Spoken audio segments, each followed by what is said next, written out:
Salut les amis, abonnez-vous à notre chaîne pour nous soutenir. Imaginez, c'est une soirée d'automne orageuse. Le ciel est noir d'encre, déchiré par des éclairs aveuglants, et le vent fouette la pluie contre les grandes façades vitrées de l'aéroport. J'étais en route pour une conférence importante, plein d'attentes, mais aussi avec une petite pointe de nervosité. J'avais espéré nouer de nouveaux contacts, peut-être même trouver un peu d'inspiration. Mais le destin en avait décidé autrement. Mon vol, qui devait initialement partir à l'heure, a été reporté à plusieurs reprises. On a d'abord dit qu'il y avait des problèmes techniques, puis on a parlé d'une alerte météo. L'ambiance dans le terminal devenait de plus en plus tendue. Les gens se pressaient devant les panneaux d'affichage, murmuraient avec frustration et essayaient de glaner des informations. J'ai essayé de garder mon calme, je me suis plongé dans un livre, mais l'agitation des autres était contagieuse. Finalement, après plusieurs heures d'attente et d'espoir, l'annonce finale est tombée. Tous les vols de la soirée étaient annulés. Un gémissement collectif a parcouru la foule. La conférence à laquelle je voulais assister était désormais lointaine. Je me tenais là, au milieu du chaos, perdu et désorienté. Autour de moi, les gens essayaient de rassembler leurs affaires, de chercher d'autres moyens de voyager ou simplement de trouver un endroit pour dormir pour la nuit. Je n'avais aucune idée de ce que je devais faire. Tous les hôtels près de l'aéroport étaient complets et l'idée de passer la nuit sur un banc inconfortable dans le terminal était tout sauf séduisante. Je me suis assis dans un petit café, j'ai commandé un café hors de prix et j'ai essayé d'élaborer un plan. Pendant que j'étais assis là, j'ai observé un autre homme qui avait l'air également assez perdu. Il avait les cheveux foncés, des yeux amicaux et portait une veste en cuir. Il était assis seul à une table, tapait frénétiquement sur son ordinateur portable et semblait aussi désespéré que moi. Quelque chose chez lui m'attirait. Peut-être était-ce la façon dont il fronçait les sourcils ou la façon dont il soupirait sans cesse. J'ai senti l'impulsion de l'aborder, de lui dire que j'étais moi aussi dans cette situation délicate. Mais j'ai hésité. Je suis de nature plutôt timide et réservée. Mais alors que j'allais me lever pour chercher mon bonheur ailleurs, il a levé les yeux et m'a regardé droit dans les yeux. Nos regards se sont croisés pendant un bref mais intense moment. Et puis, il a souri. C'était un sourire chaleureux et ouvert qui m'a en quelque sorte donné du courage. « Bloqué, vous aussi ?» demanda-t-il. J'acquiesçai, soulagé. « Malheureusement, oui, tous les vols sont annulés. »« C'est quelque chose ?» dit-il, en désignant la chaise en face de lui. « Asseyez-vous donc, la compagnie dans la misère est meilleure que la solitude. » Je lui rendis son sourire et m'assis. Nous nous sommes présentés. Il s'appelait Thomas et était en route pour une réunion de famille à Hambourg.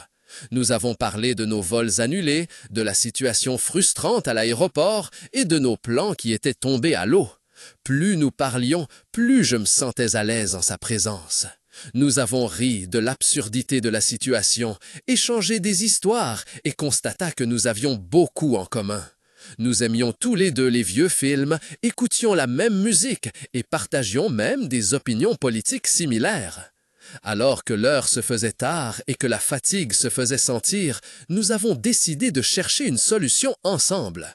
Nous avons posé des questions, téléphoné à des hôtels et essayé de sortir de cette situation inextricable. Mais tout était complet. Il ne semblait y avoir aucun espoir. Finalement, après des heures de recherche, Thomas a eu une idée. Il avait entendu parler d'un petit hôtel un peu en dehors de la ville qui avait peut-être encore des chambres libres. Il a appelé là-bas et effectivement, il restait une chambre double. « Une chambre double ?» ai-je demandé avec une certaine hésitation. « Oui, est-ce un problème ?» a répondu Thomas. « C'est mieux que rien, non? On peut se relayer pour savoir qui dort sur le lit et qui dort par terre. » J'ai réfléchi un instant. L'idée de passer la nuit dans une chambre avec un inconnu était un peu inhabituelle, mais j'étais fatigué, épuisé, et je n'avais pas d'autre choix. D'accord, ai-je finalement dit, faisons-le. Nous avons partagé un taxi et sommes allés au petit hôtel.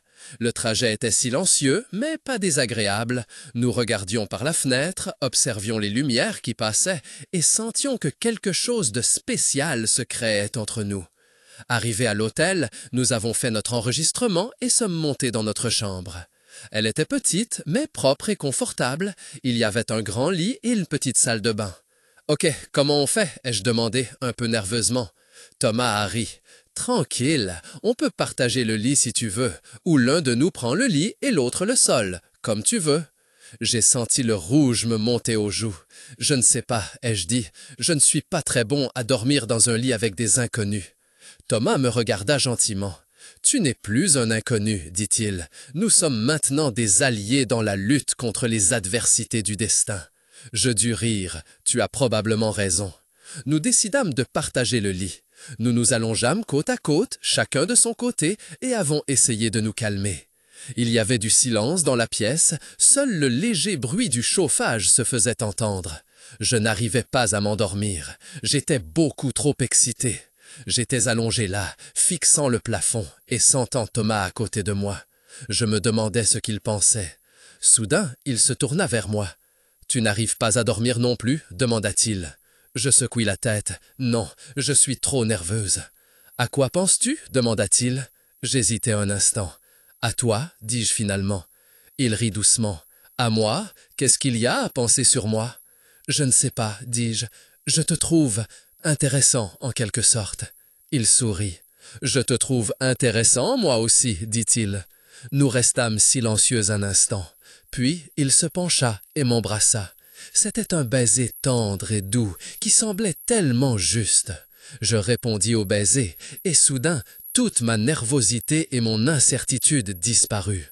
Nous nous embrassâmes encore, et plus nous nous embrassions, plus cela devenait intense. Nous parlâmes, riant, et nous racontâmes des histoires. Nous oubliâmes le monde qui nous entourait, et nous nous perdîmes l'un dans l'autre. Cette nuit-là, bloqués dans une petite chambre d'hôtel à la périphérie de la ville, nous avons trouvé quelque chose de spécial. Nous avons trouvé une connexion, une amitié, un amour que nous n'avions pas anticipé. C'était une tournure inattendue du destin, une merveilleuse surprise dans une situation par ailleurs frustrante. Et ainsi, bloqués à l'aéroport, nous avons fini ensemble à l'hôtel et avons trouvé quelque chose de bien plus précieux qu'un vol à l'heure. Nous nous sommes trouvés l'un l'autre. Une histoire gaie qui a commencé dans les circonstances les plus défavorables et qui a prouvé que l'amour peut parfois se trouver dans les endroits les plus inattendus. Un souvenir qui restera à jamais gravé dans mon cœur. Et la preuve que même les plus grandes catastrophes peuvent parfois mener aux plus beaux moments.